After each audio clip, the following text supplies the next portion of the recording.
Ayan, maligayang bagong taon po sa ating lahat. Ang dami pong nagre-reaction patungkol nga po ito kay Nanay Ansing.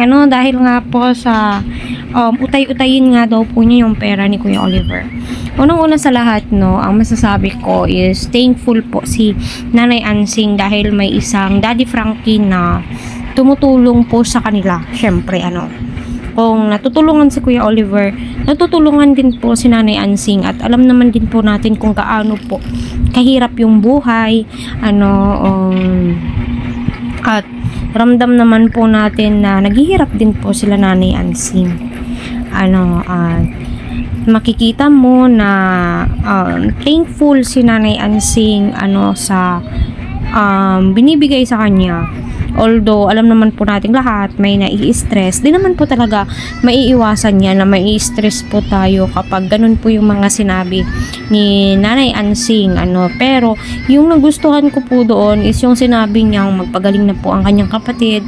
At para sa akin, mas mainam na iisa pa rin po yung bubong po nila. Kahit na sinabi ni Nanay Ansing na magkakapera siya, bibigyan siya na kahit pang bubong o pang yero lamang po, ay magsisiparate po siya.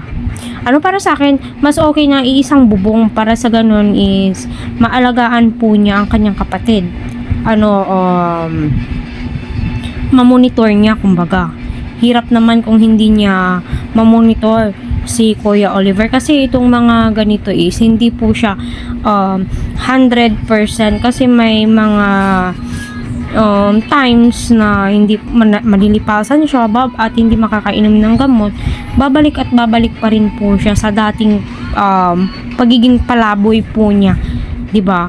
Mas mainam na tutukan po siya, mas tutukan si Kuya Oliver kahit na wala po siya sa poder ni Daddy Frankie.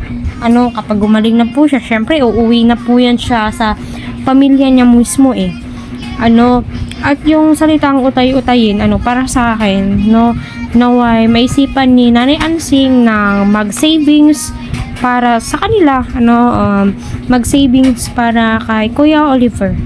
Kasi hindi naman po lifetime yung pagtulong. Yes, si Daddy Frankie, napapanood ko sa Facebook, binalik-balikan pa rin po niya yung mga tinutulungan po niya. Ginugroserihan niya, binibilhan niya ng mga regalo like ng mga TV, di ba yung ganon.